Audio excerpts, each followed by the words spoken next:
হাত বদলের রান্নাঘর থেকে প্রত্যেককে আমার আন্তরিক শুভকামনা জানাচ্ছি। আজ যে আমি আইটেমটি নিয়ে এসেছি একটি ব্রেকফাস্ট রেসিপি, পরোটা, তার সাথে একটি নোনতা আইটেম আর একটি মিষ্টি। এখানে আমি পরোটা বানানোর জন্য 1 বাটি ময়দা, 1 বাটি আটা একটা জায়গায় ঢেলে নিলাম।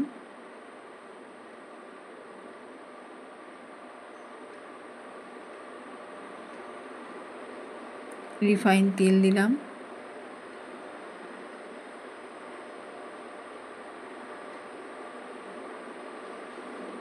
লবণ, মিল্ক পাউডার,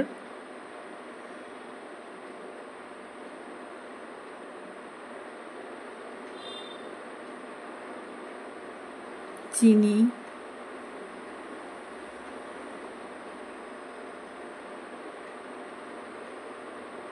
সুজি, মেথি পাতা ফ্লেভারের জন্য।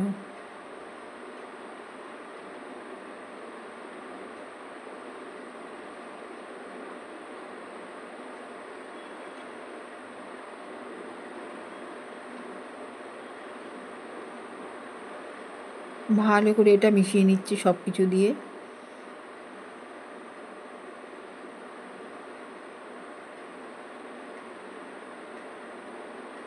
এবার একটু সুজি দিলাম একটু মুচমুচে ভাব আনার জন্য।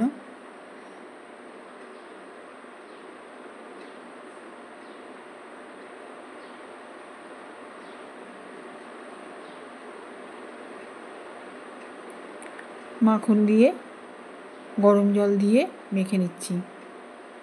এখানে আমি রিফাইন তেলও দিয়েছি, মাখনও দিয়েছি। এবার গরম জল দিয়ে মেখে নিচ্ছি। যেহেতু 3টে রেসিপি এখানে একসাথে দিয়েছি, ওই জন্য আমি বিস্তারিতভাবে দেখাচ্ছি না।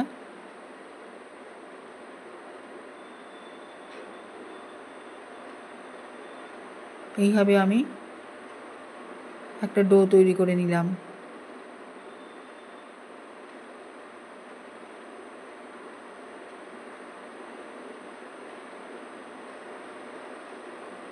এখানে আমি ময়দা মাখার সময় জলটা দেওয়াটা দেখানো হয়নি। গুঁড়ো দুধ দিলাম, একটু মাখন দিলাম, দিয়ে ডোটা আবার ভালো করে মেখে নেব। আমি এখানে সব কিছুই বারবার করে ইউজ করেছি। বেলে নিয়ে পরোটা ভেজে নিচ্ছি। প্রথমে পরোটাগুলো সেঁকে নিচ্ছি, সেঁকে নিয়ে তারপর তেল ছড়িয়ে ভেজে নেব।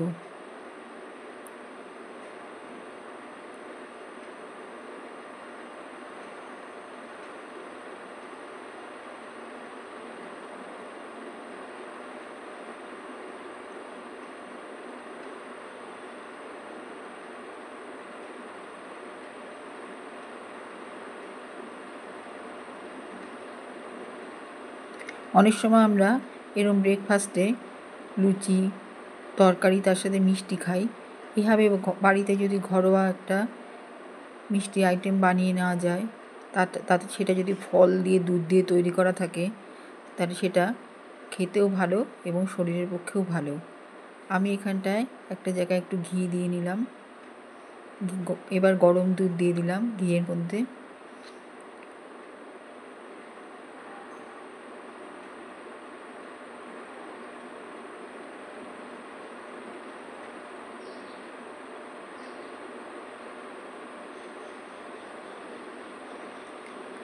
গাজর দিয়ে দিলাম, যেটা কুড়িয়ে রেখেছিলাম। অনেকটা সেমইয়ের মতো দেখাচ্ছে। এটা কাঁচা, সরি, আমি এটা গাজর বলে ভুল করেছি। এটা কাঁচা আপেল, যেটা একটু আগে কুড়ে দিলাম, সেটা আমি দিয়ে দিলাম। কখনোই গাজর না, আমি কাঁচা আপেল দিয়েছি এর মধ্যে। একটু লবণ দিলাম।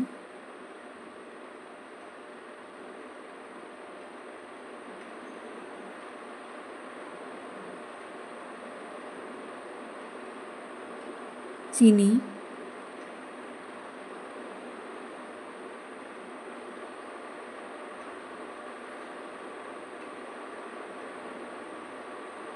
এইভাবে আপেলটা দুধের সঙ্গে সেদ্ধ হবে। চিনিটাও জল বেরোবে সব একসাথে একটু শুকিয়ে ঘন হলে আমি এই পায়েসের থেকে এই স্টিলের বাটিতে একটু পায়েস তুলে নিলাম আর একটু কাস্টার্ড পাউডারের সাথে মিশিয়ে নিলাম, নিয়ে এই বাটির মধ্যেই একটু গোলাপ জল মিশিয়ে নিলাম, নিয়ে মিশ্রণটা আস্তে আস্তে কড়াইতে দিতে থাকলাম। আমি ডাইরেক্ট গোলাপ জল বা কাস্টার্ড কড়াইতে দিয়ে দিইনি, এইভাবে বাটিতে গুলে নিয়ে সেটা এখানে দিয়ে দিলাম।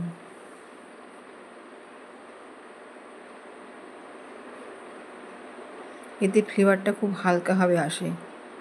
এবার আমি ঝিঙা বাটা, যেটা রুটি দিয়ে খুব ভাল লাগে, একঘেয়ে আলুর চচ্চড়ি, ছোলার ডাল, ঘুগনি এইসব দিয়ে না খেয়ে ঝিঙা বাটা দিয়ে খেয়ে দেখুন, খুব ভাল লাগবে। এবার সর্ষের তেলে কালো জিরা দিলাম, আর আমি এখানে আর লঙ্কা দেবো না, কারণ এটা যেহেতু ব্রেকফাস্টের রেসিপি, সকালবেলা বেশি ঝাল মশলা এসব খাওয়াটা ঠিক হবে না। এবার আমি কালো জিরা ভাজা হয়ে গেলে আমি পোস্ত আর কাঁচা লঙ্কা দিয়ে বেটেছি সেটাই দিলাম। একটু ঝাল ভাব না হলে ভালোও লাগবে না, এই জন্য কাঁচা লঙ্কা দিয়ে বাটা পোস্ত, হলুদ, লবণ সব একবারে দিয়ে দিচ্ছি। পোস্তটা যখন একটু ভাজা ভাজা হয়ে আসবে তখন আমি এর মধ্যে ঝিঙে বাটা, কাঁচা ঝিঙে আমি পেস্ট করে নিয়েছি, সেই কাঁচা ঝিঙের পেস্ট এর মধ্যে দিয়ে দিলাম, কেননা ঝিঙের মধ্যে যথেষ্ট জল আছে। রুটির সঙ্গে সকালে খালি পেটে এই ধরনের খাবারে বেশি তেলও যাবে না, এই জন্য আমি কাঁচা ঝিঙে এখানে ব্যবহার করেছি।